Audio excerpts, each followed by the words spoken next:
Hello and welcome to study 24 HR। तो स्वागत है एक बार फिर से आप सभी का हमारे करंट अफेयर्स के सेशन में। तो लास्ट सेशन में हमने पार्ट 1 में डिस्कस कर लिया था करंट अफेयर्स के 28 जून से 4 जून तक का जो करंट अफेयर्स है उसका आधा पोर्शन। बाकी का जो पोर्शन है वो अब हम कवर करेंगे। ठीक है, तो चलिए बिना देर के शुरू करते हैं हम लोग। ठीक है, तो अभी हाल ही में एक डिजिटल पेमेंट प्लेटफॉर्म है, उसने टर्बो यूपीआई नाम के एक फंक्शन की शुरुआत की है ना। टर्बो यूपीआई फंक्शन यूपीआई से थोड़ा दो मामलों में अलग होगा। पहला, जो यूपीआई हम यूज करते हैं है ना, पेटीएम फ़ोनपे वगैरह में, ये होता है आम पब्लिक के लिए, सारे लोग लगभग इसको यूज कर सकते हैं, कोई भी, है ना। जो टर्बो यूपीआई बेसिकली बनाया गया, वो बनाया गया मर्चेंट्स के लिए, व्यापारियों के लिए। ठीक है, ताकि जो व्यापारी हैं वो जल्दी से जल्दी अपना ट्रांजैक्शन कर पाए। दूसरा, यूपीआई के कंपैरिजन में इसकी जो स्पीड है वो थोड़ी तेज़ होगी, प्रोसेस यानी कि यूपीआई आईडी वगैरह 4 डिजिट की होगी। तो मतलब इसको बहुत इजी बनाया गया है ना, मर्चेंट के लिए, सिर्फ व्यापारियों के लिए, हमारे लिए नहीं है ना, जो बड़े बड़े ट्रांजैक्शन करते हैं उनके लिए। तो किस डिजिटल प्लेटफॉर्म ने शुरुआत की है? टर्बो यूपीआई की। ठीक है,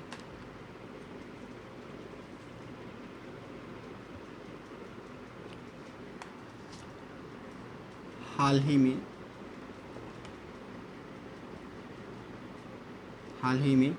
किस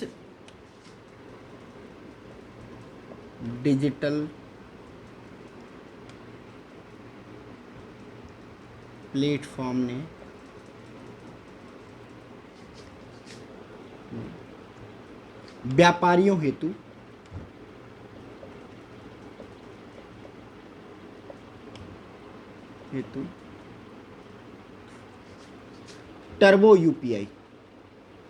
हेतु टर्बो यूपीआई की शुरुआत की है?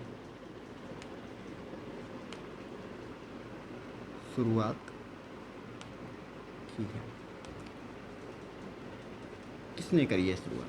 ठीक है, तो ये जो डिजिटल प्लेटफॉर्म है इसका नाम है रेजर पे। रेजर पे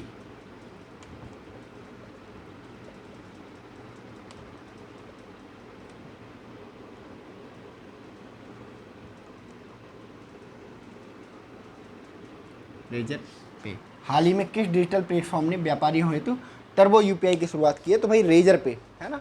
मेड इन इंडिया नहीं है, ये अमेरिका का है बेसिकली रेजर पे, है ना। तो इसने शुरुआत करी है टर्बो यूपीआई की। ठीक है, जो जिससे व्यापारी तेजी से अपना जो यूपीआई ट्रांजेक्शन है उसको कर सके। ठीक है, चलिए नेक्स्ट।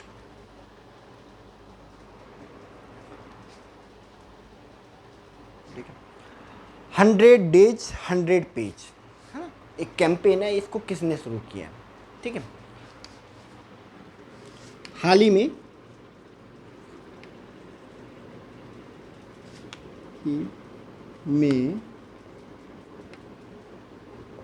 किस संस्थान ने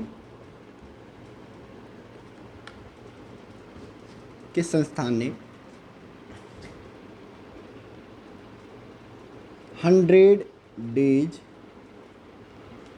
100 पेज की शुरुआत की है? ठीक है, किस संस्थान ने शुरुआत की है? तो ये संस्थान है आरबीआई, रिजर्व बैंक।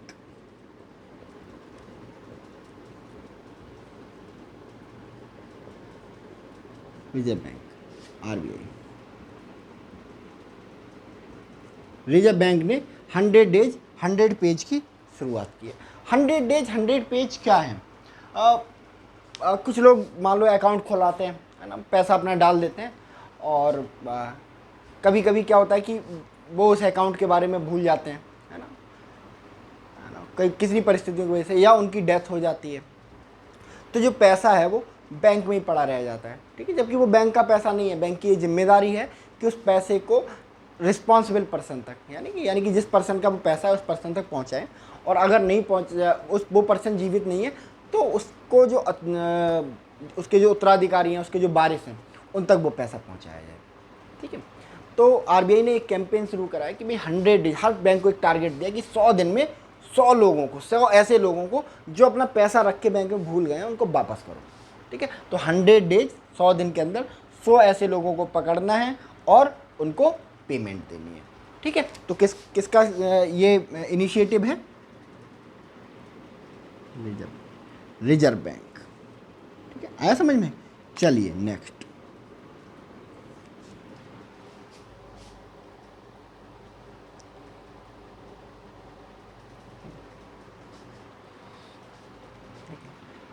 ब्रिक्स के बारे में आपने सुना होगा, BRICS, ब्रिक्स, है ना, ब्राज़ील, रसिया, इंडिया, चाइना, है ना, इनका ग्रुप। तो इसके जो फॉरेन मिनिस्टर की मीटिंग है वो कहाँ हुई? ठीक है, हाल ही में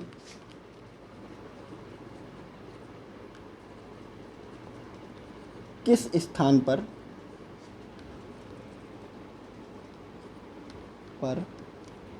ब्रिक्स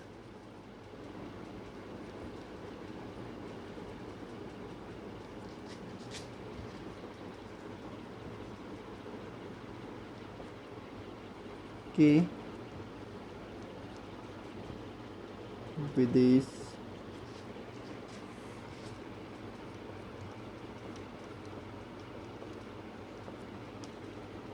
की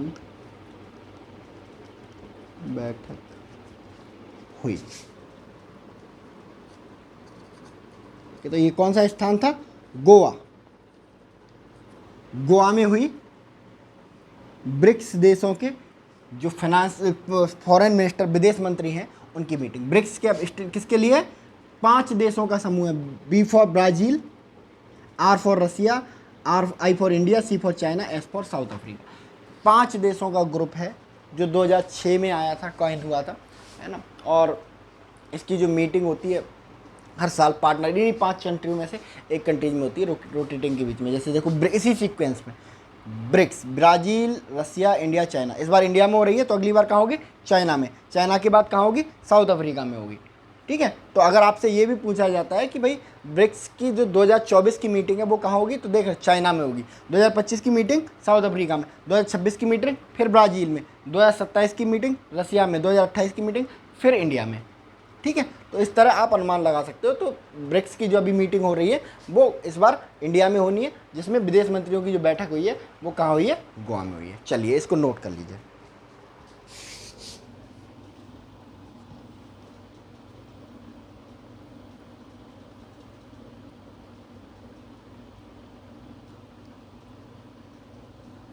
चलिए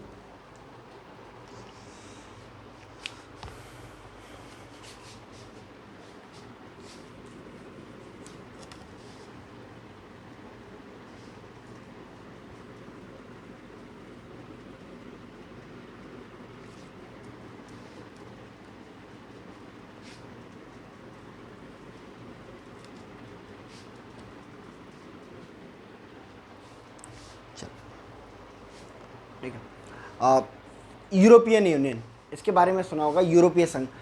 यूरोप के जितने भी देश हैं, है ना, उन्होंने अपना एक यूनियन बनाया हुआ है जिसमें 28 या 29 सदस्य हैं, है ना। तो ये कलेक्टिवली क्या करते हैं? काम करते हैं एक दूसरे की ग्रोथ को लेके और एक दूसरे की प्रोग्रेस को लेके, है ना। और एक कंट्री के रूप में एक दूसरे ये रिप्रेजेंट करने की कोशिश करते हैं, मतलब EU को एज ए कंट्री, है ना, रिप्रेजेंट करने की कोशिश करते हैं। तो अभी हाल ही में इंडिया और यूएई की यूरोपियन यूनियन की जो है कनेक्टिविटी कॉन्फ्रेंस ऑर्गेनाइज हुई। ठीक है, कहाँ ऑर्गेनाइज हुई? ठीक है? हाल ही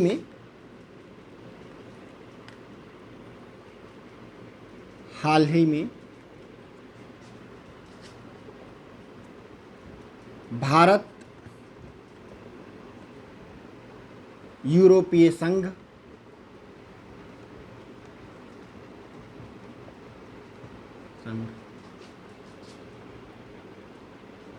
की मीटिंग किस स्थान पर संपन्न हुई? तो कौन से स्थान पर ये मीटिंग हुई है? तो भारत में संपन्न हुई है। भारत का एक राज्य है मेघालय।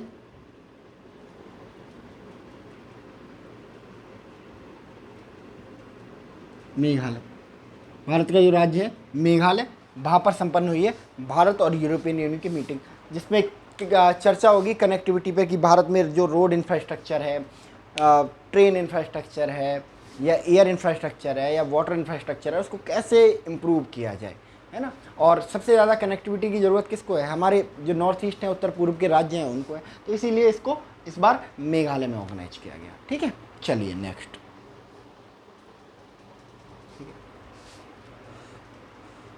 हाल ही में कर्नाटक बैंक है, ठीक है, तो इसने अपॉइंट किया अपना नया मैनेजिंग डायरेक्टर और सीईओ, एक ही पर्सन को बनाया है। ठीक है, तो क्या नाम है इनका? हाल ही में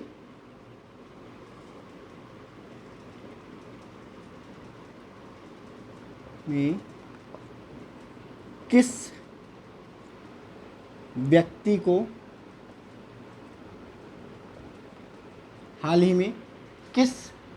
को कर्नाटक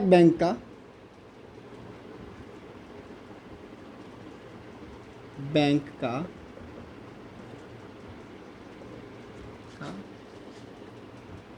एमडी एवं सीईओ नियुक्त किया गया है?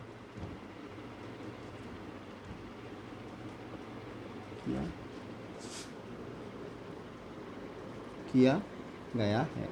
ठीक है, तो इनका नाम है श्री कृष्णा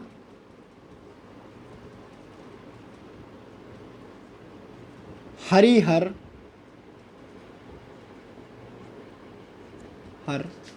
शर्मा।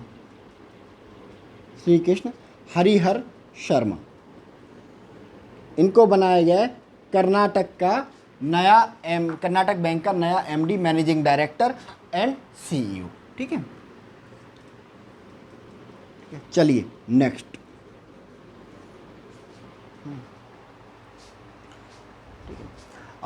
सेकी SECI, solar energy corporation of India. ठीक है, तो हाल ही में solar energy corporation of India का नया मैनेजिंग डायरेक्टर नियुक्त किया गया। सेकी का नया मैनेजिंग डायरेक्टर किसको बनाया गया? हाल ही में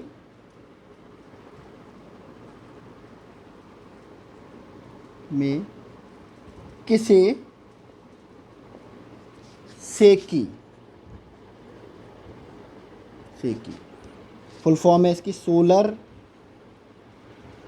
एनर्जी कॉरपोरेशन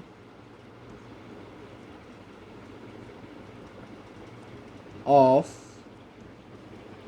इंडिया की का नया मैनेजिंग डायरेक्टर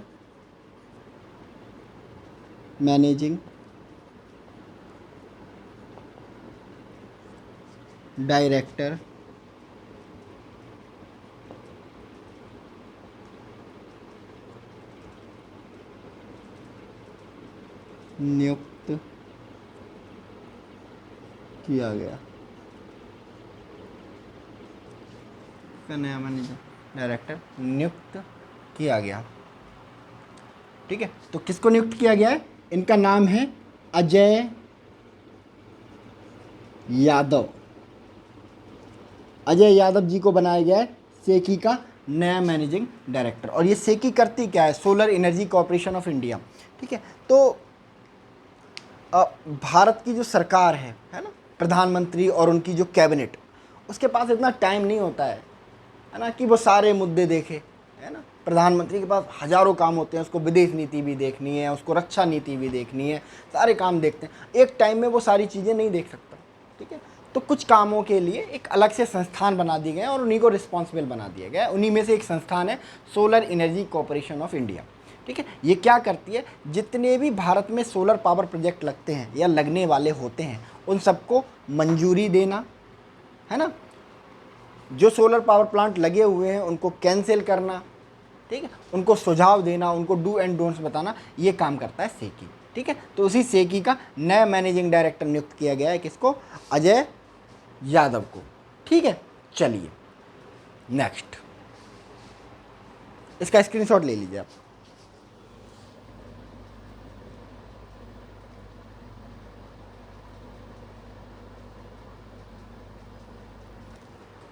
चलिए,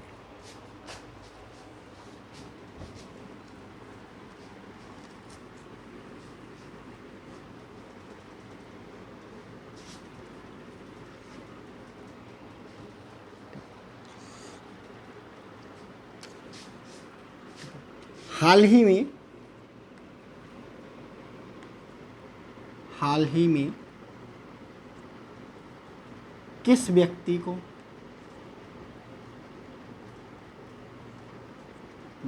को यूको बैंक का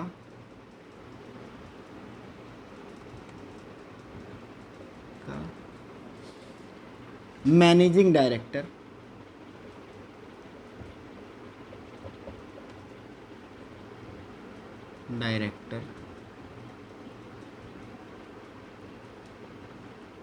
नियुक्त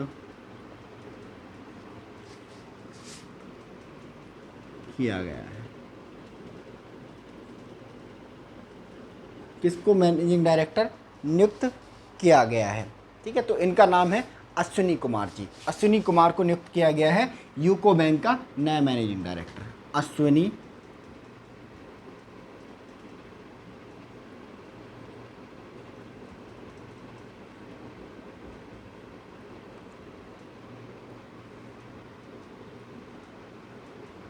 कुमार नया मैनेजिंग डायरेक्टर इनको नियुक्त किया गया है।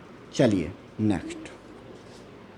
ठीक है, तो अश्विनी कुमार को नियुक्त किया गया नया मैनेजिंग डायरेक्टर। ठीक है, SAIL steel authority of India limited.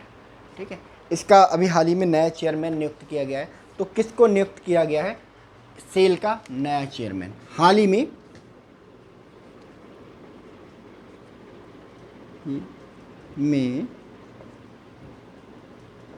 किस व्यक्ति को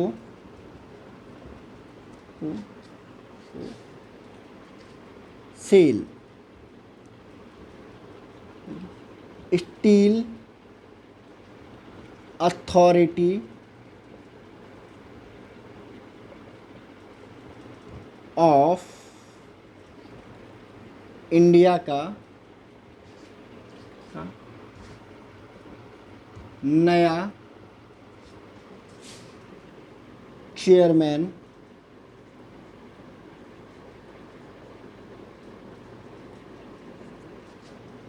नियुक्त किया गया है?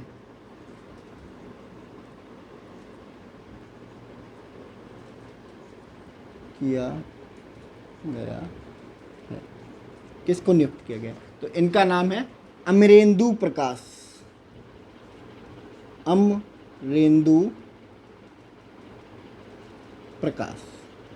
अमरेंदु प्रकाश को नियुक्त किया गया है सेल का नया चेयरमैन। सेल क्या करती है? Steel authority of India limited, है ना। तो जैसे पहले हमने सेकी के केस में बताया कि भारत सरकार के पास इतना टाइम नहीं होता है कि वो सारे मुद्दों को एक बार में देखती रहे, है ना। बहुत सारे मुद्दे होते हैं उसके देखने के लिए, तो उसने कुछ मुद्दों को देखने के लिए स्पेसिफिक इंस्टीट्यूशन बनाए हुए हैं। ठीक है, उन्हीं में से एक है सेल, जो कि स्टील से रिलेटेड मुद्दों को देखती है। ठीक है, सेल का काम क्या है? स्टील अथॉरिटी ऑफ इंडिया का काम भारत में होने वाले स्टील के उत्पादन को, ठीक है, नियंत्रित करना, ठीक है, निगमित करना, नियमित करना, ठीक है, और नियंत्रित करना है।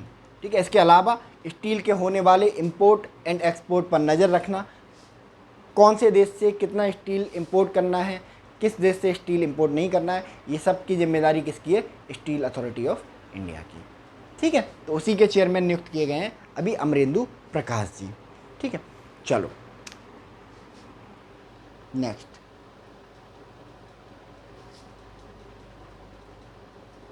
ठीक है, तो प्रधानमंत्री जनधन योजना के बारे में आपने सबने सुना होगा, PMJDY, है ना, प्रधानमंत्री जनधन योजना। क्या टारगेट है इसका?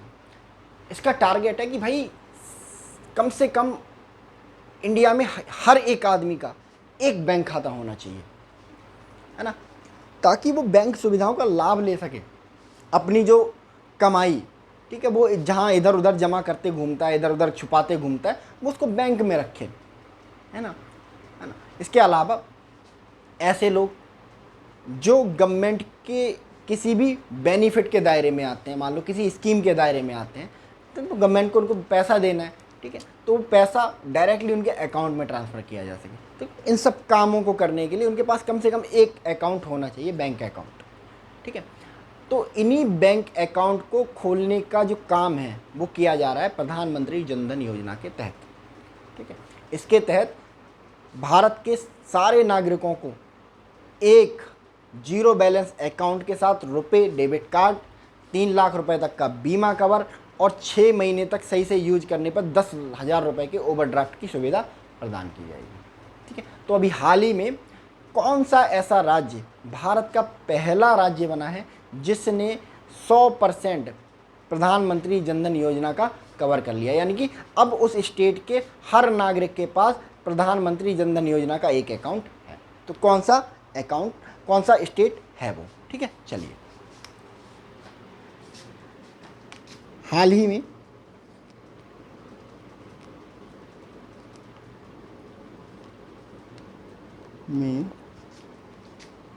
किस राज्य ने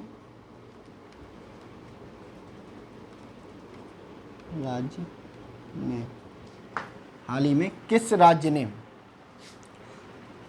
ने प्रधानमंत्री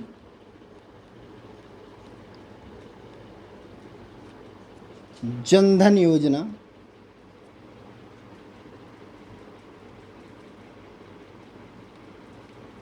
योजना को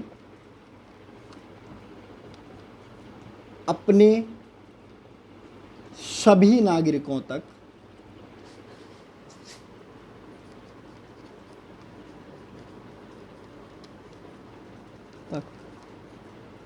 पहुंचा दिया है?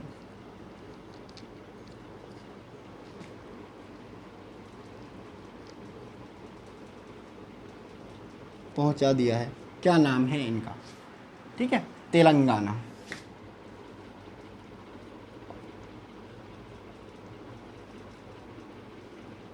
तेलंगाना, ठीक है। हाल ही में किस राज्य ने प्रधानमंत्री जन धन योजना ने अपने सभी नागरिकों तक पहुंचा दिया है, ठीक है। तो वो राज्य है तेलंगाना, यानी कि तेलंगाना में अब सभी लोगों के पास प्रधानमंत्री जन धन योजना का एक अकाउंट है, ठीक है। चलिए, इसको नोट कर लीजिए।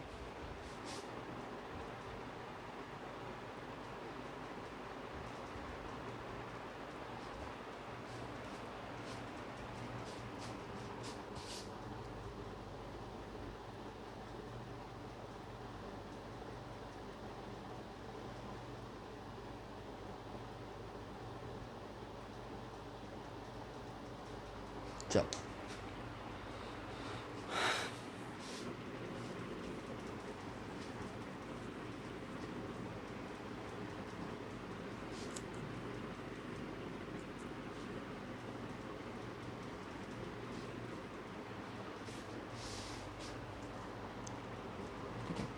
तो हाल ही में किस एक जो भारतीय क्रिकेटर हैं उसने आईपीएल से भी संन्यास लेने की घोषणा की, है ना। इन्होंने वनडे क्रिकेट, टेस्ट क्रिकेट से तो अब से 2-3 साल पहले ही इन्होंने संन्यास ले लिया था 2019 के वर्ल्ड कप के टाइम पे, लेकिन बट आईपीएल खेल रहे थे और इन्होंने अब डिसाइड किया है कि इस आईपीएल के बाद ये इस आईपीएल क्रिकेट से भी पूरी तरह रिटायर हो जाएंगे, ठीक है। तो कौन है ये क्रिकेटर? हाल ही में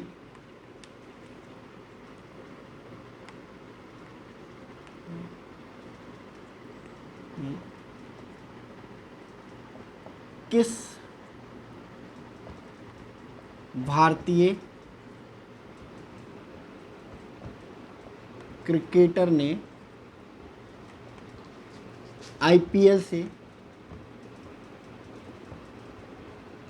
संन्यास की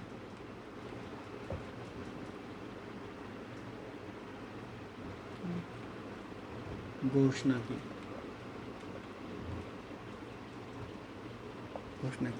तो क्या नाम है इन प्लेयर का? इनका नाम है अंबाती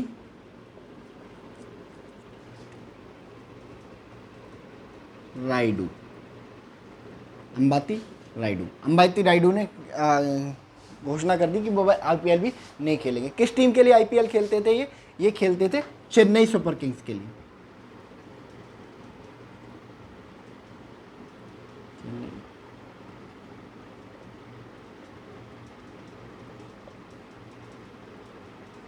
चेन्नई सुपर किंग्स के लिए ये खेलते थे आईपीएल। ठीक है, तो इन्होंने संन्यास की घोषणा की है। नेक्स्ट,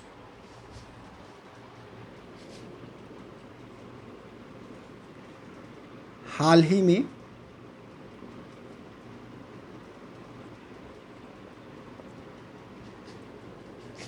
किसने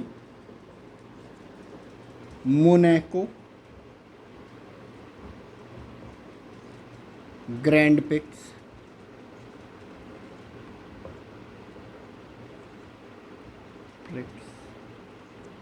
2023 का खिताब जीता है? कौन है?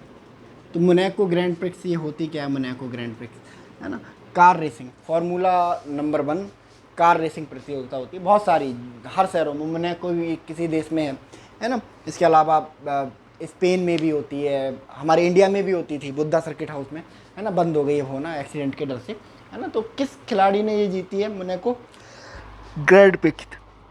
चलिए नेक्स्ट क्या है? मैक्स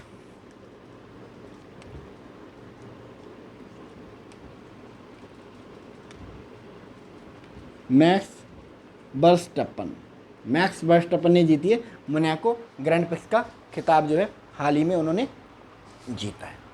ठीक है, चलिए नेक्स्ट, हाल ही में हॉकी जूनियर एशिया कप का आयोजन हुआ, है ना। तो हॉकी जूनियर एशिया कप का आयोजन हुआ, इसको खिताब को किसने जीता है? ठीक है, हाल ही में संपन्न हाल ही में संपन्न hockey junior Asia cup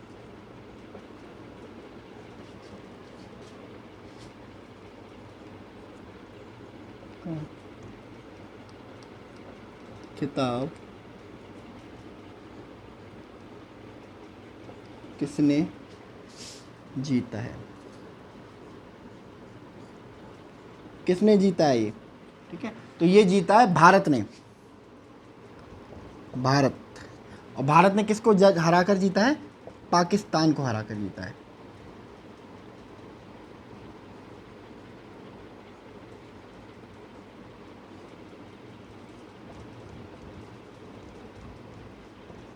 Pakistan को हरा कर जीता है भारत ने हॉकी जूनियर एशिया कप का खिताब। ठीक है, चलिए इसका स्क्रीनशॉट ले लीजिए आप।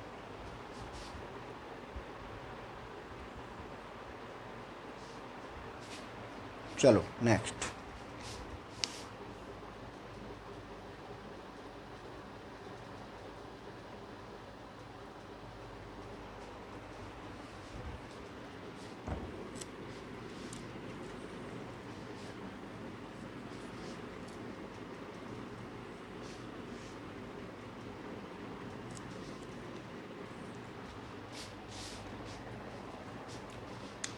तो अभी हाल ही में क्या संपन्न हुआ है ना, इंडिया का सबसे बड़ा टूर्नामेंट जो हर साल होता है, बहुत सारा रेवेन्यू इससे जनरेट होता है, और इसका नाम है आईपीएल, इंडियन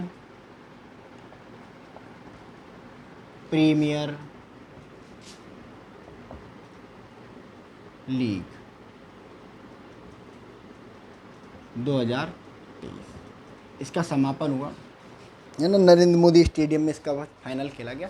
तो इसको किसने जीता? इंडियन प्रीमियर लीग का जो विनर है वो कौन है? विनर, ठीक है, विनर है इसका चेन्नई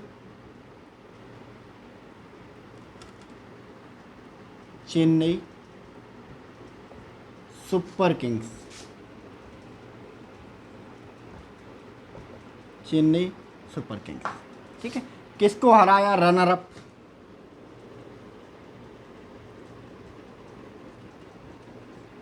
ठीक है, गुजरात टाइटंस को हराया है।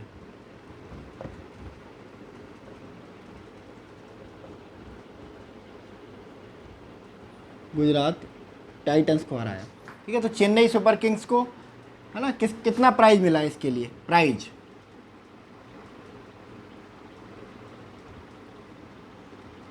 चेन्नई सुपर किंग्स को मिले हैं इसके लिए 20 करोड़ रुपए। ठीक है, और गुजरात टाइटंस को इसके लिए मिले हैं 12.5 करोड़ रुपए। ठीक है, और किस खिलाड़ी को यहाँ पे दिया गया orange cap? Orange cap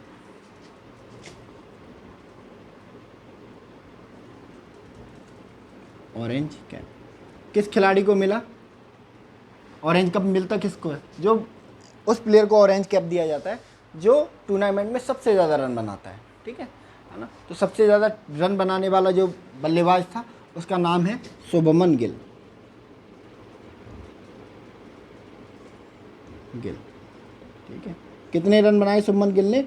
890 run बनाए। ठीक है, पर्पल कप कैप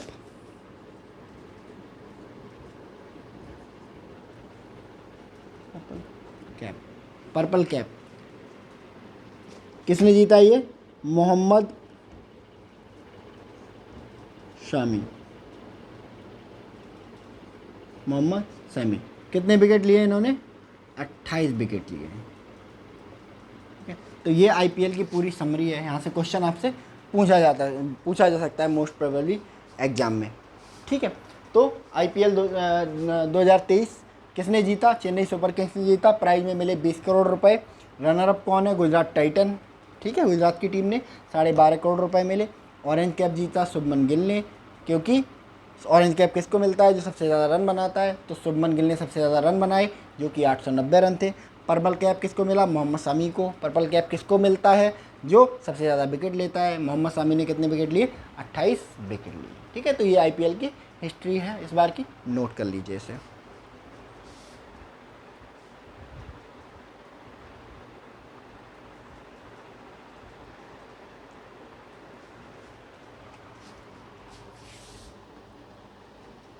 चलिए,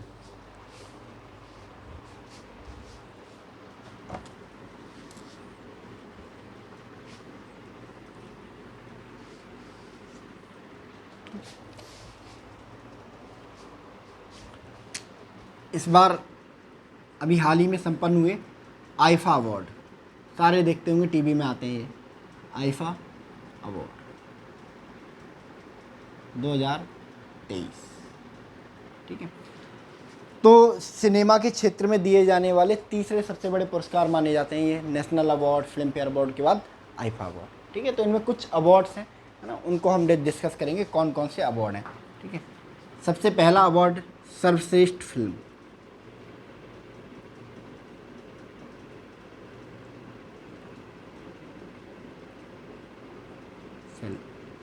ठीक है, सर्वश्रेष्ठ निर्देशक। सर्वश्रेष्ठ निर्देशक। सर्वश्रेष्ठ अभिनेता।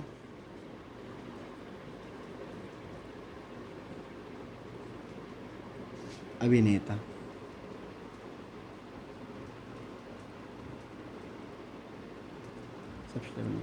सर्वश्रेष्ठ अभिनेत्री। अभिनेत्री।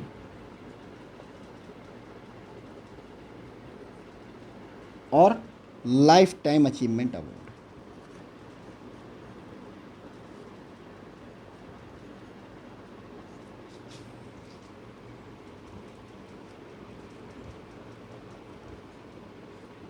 अवार्ड, ये 5 अवार्ड मोस्टली एग्जाम में पूछे जाते हैं। ठीक है, तो आईफा अवार्ड में सर्वश्रेष्ठ फिल्म का अवार्ड किसको दिया गया है? तो सर्वश्रेष्ठ फिल्म का अवार्ड दिया गया है दृश्यम 2 को। दृश्यम 2 अजय देवगन की पिक्चर, बहुत इसका पार्ट 1 से भी ज़बरदस्त रहा है। पहली बार हुआ था कि किसी पिक्चर का रीमेक इतना बेहतरीन है ना। तो दृश्यम 2 को मिला है सर्वश्रेष्ठ फिल्म का अवार्ड। सर्वश्रेष्ठ निर्देशक का अवार्ड। ठीक है, तो सर्वश्रेष्ठ निर्देशक का अवार्ड मिला है आर माधवन को, है ना, सुना होगा, थ्री इडियट में है ना, वो जो आपने मीम देखा होगा, अब्बा नहीं मानेंगे, है ना, फरहान, है ना, फरहान कुरैशी का रोल इन्होंने किया था, वही आर माधवन है, अभिनेता हैं। तो अब ये सर्वश्रेष्ठ निर्देशक भी बन गए इस साल के, क्योंकि इन्होंने किसका निर्देशन किया था, रॉकेटरी के लिए, rocketry, the Nambi effect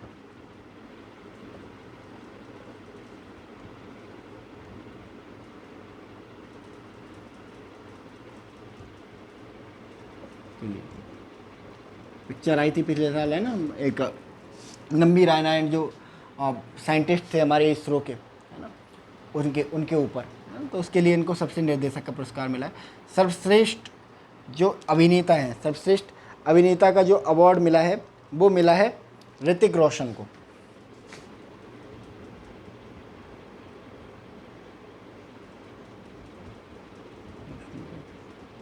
Hrithik Roshan को विक्रम बेदा के लिए,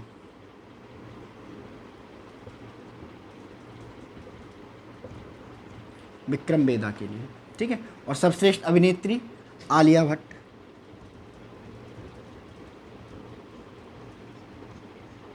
किसके लिए, गंगूबाई के लिए।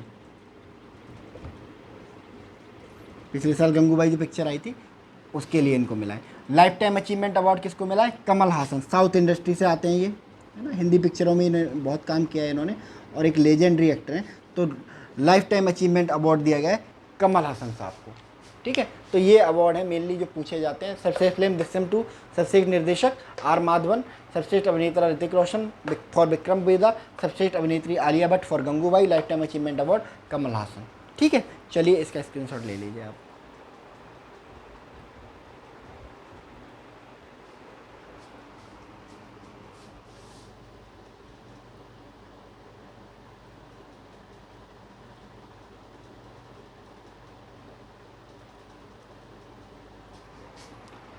चलिए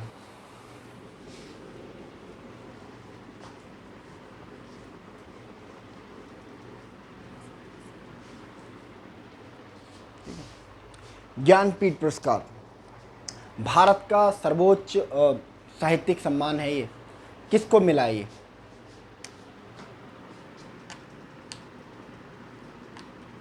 हाल ही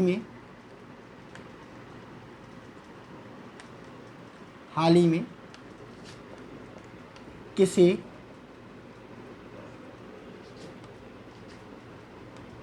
भारत के सर्वोच्च साहित्यिक सम्मान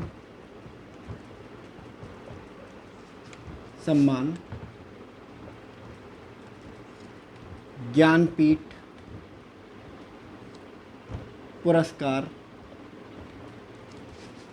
से सम्मानित किया गया है, किसको सम्मानित किया गया है, ठीक है। इनका नाम है दामोदर मावजो, दामोदर मावजो को जो है ज्ञानपीठ पुरस्कार से सम्मानित किया गया है हाल ही में, ठीक है। तो नेक्स्ट देखते हैं क्या है।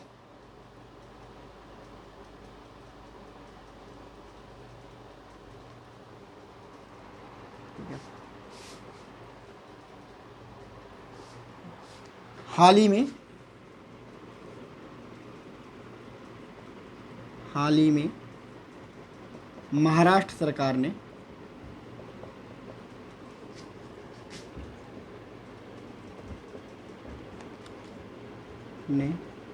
किसे राज्य का स्माइल एम्बेसडर नियुक्त किया है,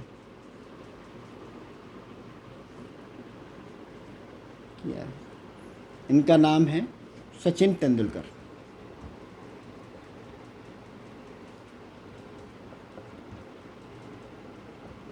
सचिन तेंदुलकर को राज्य का स्माइल एम्बेसडर नियुक्त किया गया है। ठीक है, तो ये हैं आपके 28 मई से 4 मई तक के पूरे फुल करंट अफेयर्स। ठीक है, सारी चीज़ें पुरस्कार से लेके स्टेट तक सारी चीज़ें हम लोगों ने इसमें कवर कर ली हैं। ठीक है, तो मिलते हैं हम लोग करंट नेक्स्ट सेशन में, है ना, जिसमें हम अपना वीकली करंट अफेयर्स लेके आएंगे नेक्स्ट वीक का, है ना, 5 जून से 13 जून तक का। ठीक है, तब तक आप लोग अच्छे से पढ़ाई कीजिए, अपना ख्याल रखिए, अपने माता पिता का सम्मान कीजिए, छोटों को प्यार दीजिए। ठीक है, मिलते हैं नेक्स्ट सेशन में। Thank you very much.